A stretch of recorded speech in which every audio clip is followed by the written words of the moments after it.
அஸ்ஸலாமு அலைக்கும் ரஹ்மத்துல்லாஹி வபரகாத்துஹு. அஸ்ஸலாத்து வஸ்ஸலாமு அலைக்கி யா சய்யிதி யா ரசூலல்லாஹ். ஹுத் பியதி கல்லத் ஹீலதி அதரிக்னி முராதி யா ஷஃபி அல் முத்னிபீன் யா சய்யிதி யா ரசூலல்லாஹ். Welcome to Islam talks Tamil. எல்லோரும் எப்படி இருக்கிறீங்க? அல்ஹம்துலில்லாஹ், நல்லா இருக்கிறீங்களா? அல்லாஹ் சுப்ஹானஹு வ தஆலா உங்களுக்கு ஆஃபியத் நிறைந்த வாழ்க்கையை தருவானாக, ஆமீன். இன்றைக்கான வீடியோவில் நம்ம இஸ்திக்ஃபார் தொழுகையை பற்றி தான் பார்க்க போகிறோம். நிறைய பேருக்கு உங்களோட வாழ்க்கையில் மாற்றமே வரலன்னு சொல்லிட்டு இருக்கீங்கன்னா, உங்களோட நசீபையே மாற்றக்கூடிய ஒரு அமலாக இது இருக்கும். உங்களோட எல்லா ஹாஜத்துகளுமே இது நிறைவேற்றி கொடுக்கும். இப்போ நம்ம இந்த தொழுகையை தொழுறதால என்னென்ன சிறப்புகள் எல்லாம் அல்லாஹ் சுப்ஹானஹு வ தஆலா நமக்கு தரப்போகிறான், இன்னும் இதுக்குண்டான சம்பவங்களும் இருக்குது. இன்னும் இதை எப்படி தொழுகிறது, இதை தான் நம்ம இந்த வீடியோவில் பார்க்க போகிறோம் இன்ஷா அல்லாஹ். இதுவரை நீங்கள் கேட்டிராத விஷயங்கள் இது.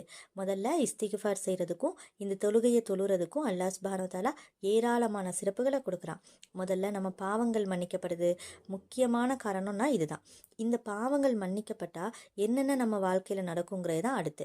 இப்போ நம்ம எல்லாருக்குமே நினைக்கிறது என்ன அப்படின்னா, எனக்கு தெரிஞ்சு நான் எந்த பாவமே பண்ணலை, தெரிஞ்சது இவ்வளோதான்னு அல்லாஹ் கிட்ட சில பேர் அதை குறிப்பிட்டு கேட்போம். ஆனால் நமக்கு தெரிஞ்சு கொஞ்சம் பாவம் இருந்தாலும் நமக்கு தெரியாமலே அல்லாஹ் ஹராமாக்கியிருக்கிற எத்தனையோ விஷயங்களை நம்ம பண்ணியிருக்கிறோம். அதுக்கு நம்ம பாவ மன்னிப்பு கேட்காம இருந்தோம் அப்படின்னா நம்ம துஆக்களை, நம்ம அமல்களை அல்லாஹ் எப்படி ஏற்றுக்கொள்வான்? இதை நம்ம என்றைக்காச்சும் யோசிச்சிருக்கோமா? இன்னும் நமக்கு வரக்கூடிய சோதனைகளும் கஷ்டங்களும் இந்த காரணத்தினால தான் நமக்கு வருது. அல்லாஹ் நம்முடைய பாவங்களுக்கு மன்னிப்பு கேட்குறத விரும்புகிறான். பார்த்தீங்கன்னா, நீங்கள் பாவ மன்னிப்பு கேட்டு முதல்ல தூய்மை அடைஞ்சிருங்க, நீங்கள் பாவ மன்னிப்பு கேட்குறத நான் விரும்புகிறேன் அப்படின்னு சொல்லிட்டு அல்லாஹ் சொல்கிறான். ஆனால் நம்ம யாருமே இதை செய்கிறது இல்லைங்கிறது தான் உண்மை. அதனால் இன்ஷா அல்லாஹ் இந்த இஸ்திக்ஃபார் தொழுகையை வாரத்தில் ஒரு முறையாவது, இல்லைனா மாதத்தில் ஒரு டைம், இல்லைனா வருஷத்தில் ஒரு டைம், இல்லைனா உங்கள் வாழ்நாள்லையாச்சும் ஒரு முறையாவது நீங்கள் தொழுது அல்லாஹ் கிட்ட துஆ கேளுங்க. நீங்கள் வேற எந்த துஆவும் கூட நீங்கள் கேட்க வேணாம். யா அல்லாஹ், என்னோட எல்லா பாவங்களையும் மன்னிச்சிடு, என்னை பரிசுத்தமாக்கிடு, உனக்கு பிடிச்ச அடியாரா என்னை மாத்தி யா அல்லாஹ் இப்படின்னு நீங்கள் கேட்டாலே இதுவே எல்லாத்துக்கும் போதுமானதாக இருக்கும். உங்களோட வாழ்க்கையை அல்லாஹ் சுப்ஹானஹு வ தஆலா எப்படி புரட்டு போடுவான்னு சொல்லிட்டு நீங்களே பார்க்கலாம். ஏன்னா நம்மளோட பாவங்கள் மன்னிக்கப்பட்டு நம்ம பரிசுத்தம் ஆகிட்டோம் அப்படின்னா நம்மளோட வாழ்க்கையில் எந்த சோதனைகளையுமே அல்லாஹ் சுப்ஹானஹு வ தஆலா நமக்கு தரமாட்டான். மிக நெருக்கடியான வாழ்க்கையாக நம்ம வாழ்ந்துட்டு இருந்தாலும் அதில் இருந்து நம்மளை வெளியே கொண்டு வந்துடுவான். நீங்கள் சோதனையில் தான் வாழ்ந்துட்டு இருக்கீங்கன்னா இனிமேலும் டைம் கிடைத்தாமல் உடனே இந்த தொழுகையை ஒரு முறை நீங்கள் தொழுது பாருங்களேன். ஜஸ்ட் ஒரே ஒரு முறை தான் நீங்கள் தொழுது பாருங்கள். தொழுத இடத்தை விட்டு நீங்கள் எழும்புறதுக்கு முன்னாடியே அல்லாஹ் சுப்ஹானஹு வ தஆலா உங்களுடைய அனைத்து துஆக்களையுமே கபூல் செஞ்சிடும். உங்களோட பிரச்சனைகள் எல்லாத்தையுமே நீக்கிடுவான். நீங்கள் என்ன ஆசைப்படுறீங்களோ அது அப்படியே அல்லாஹ் உங்களுக்கு தந்துடுவான். இந்த இஸ்திக்ஃபார் செய்கிறதால அல்லாஹ் நமக்கு 3 அருட்கொடைகளை தரான். என்ன அப்படின்னா, முதல்ல நம்மளோட பாவங்களுக்கு நமக்கு மன்னிப்பு கிடைக்கிது. 2வது நம்மளோட நெருக்கடிகளை நம்மளை விட்டு நீக்கிறான். 3வது நமது வாழ்க்கையை வளமாக்குறான். நம்ம எந்த துஆ கேட்டாலும் நமக்கு கபூலாக்கி தரான். இன்ஷா அல்லாஹ் இஸ்திக்ஃபாரை மட்டும் உங்களோட வாழ்க்கையில் நீங்கள் கெட்டியாக பிடிச்சிக்கோங்க. இந்த ஒரு அமல் போதும். பார்த்தீங்கன்னா, இந்த உலகத்துலேயும் சரி மறு உலகத்துலேயும் சரி நீங்கள் எதிர்பார்க்குறத விடவும் அல்லாஹ் உங்களுக்கு சிறப்பான வாழ்க்கை தருவான். இன்ஷா அல்லாஹ் ஒவ்வொரு நாளும் நீங்கள் இந்த இஸ்திக்ஃபாரை அதிகப்படுத்திட்டே பாருங்களேன். உங்களோட வாழ்க்கையில் ஒரு நிம்மதியை நீங்கள் உணர்வீங்க. இப்போ இந்த இஸ்திக்ஃபாரை பற்றி ஒரு 2 சம்பவங்களை நம்ம பார்க்க போகிறோம். அடுத்து நம்ம எப்படி இந்த தொழுகையை தொழுகணுங்கிறத நம்ம பார்க்கலாம். முதல் விஷயம் என்ன அப்படின்னா, அலி ரலியல்லாஹு தஆலா அன்ஹு அவங்க கிட்ட ஒரு சஹாபி கேட்குறாங்க, இந்த உலகத்தில் அனுப்பப்பட்ட அல்லாஹ்வினுடைய அருட்கொடைகளில் மிக சிறந்த அருட்கொடை என்னது அப்படின்னு சொல்லிட்டு கேட்குறாங்க. அதுக்கு அலி ரலியல்லாஹு தஆலா அன்ஹு அவங்க என்ன சொல்கிறாங்கன்னா, குர்ஆனில் உள்ள ஒரு வசனத்தை ஓதி காட்டி நீங்கள் கேட்டதுக்கு அல்லாஹ் சுப்ஹானஹு வ தஆலா இந்த வசனத்தில் பதில் சொல்லியிருக்கிறான் அப்படின்னு சொல்லிட்டு சொல்கிறாங்க. அது என்ன ஆயத்து அப்படின்னா, நீங்கள் அவர்களுக்கு இடையில் இருக்கும் வரையில் அல்லாஹ் அவர்களை வேதனை செய்ய மாட்டான், அன்றி அவர்கள் மன்னிப்பை கூறிக்கொண்டிருக்கும் வரையிலும் அல்லாஹ் அவர்களை வேதனை செய்ய மாட்டான்ங்கிற இந்த வசனங்களை ஓதி காட்டுறாங்க.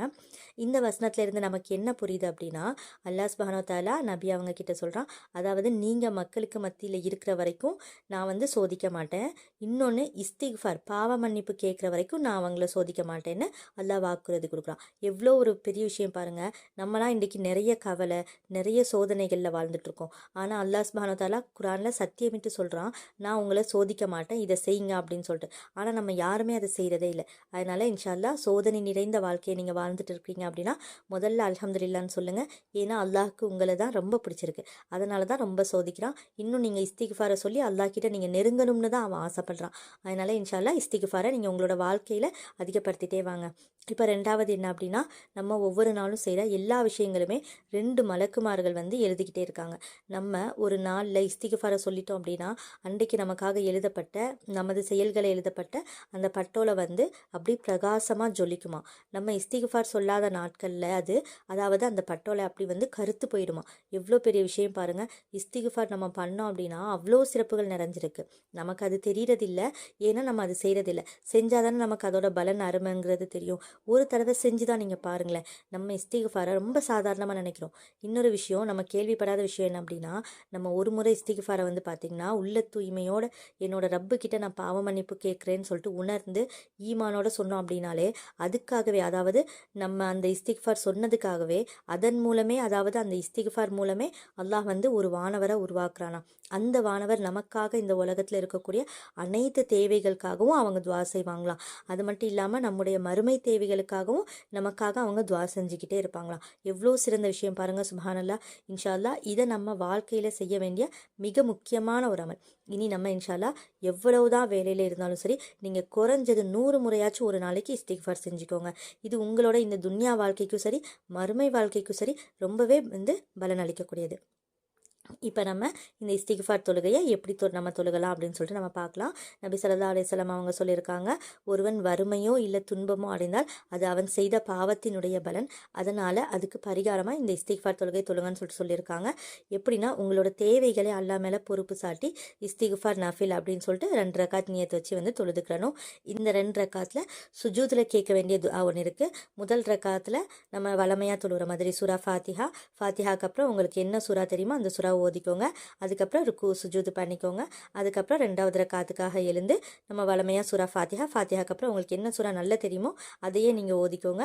அப்புறம் ருக்கு சுஜூது 2வது ரக்காத்து சுஜூத்தில் இருக்கும். இப்போ இந்த சுஜூத்தில் நம்ம என்ன பண்ணணும்னா, அல்லாஹ் கிட்ட அழுது நீங்கள் மன்னிப்பு கேட்கணும். நீங்கள் தெரிஞ்சு செஞ்ச தப்புகளுக்காகவும் சரி, தெரியாமல் செஞ்சதுக்காகவும் சரி, வெளிப்படையாக செஞ்ச தவறுகளுக்காகவும் சரி, மறைவாக செஞ்ச ஹராமான காரியங்களுக்காகவும் சரி, அல்லாஹ் கிட்ட என்ன பண்ணணும், மனதார நீங்கள் அழுது என்னை மன்னிச்சிரியா அல்லாஹ் அப்படின்னு மட்டும் சொல்கிறதோட நீங்கள் நிறுத்தாமல், நீங்கள் அல்லாஹ் கிட்ட திரும்ப நான் இந்த பாவங்கள் பக்கம் மீள மாட்டேன் அல்லாஹ் அப்படின்னு சொல்லிட்டு சொல்லணும்.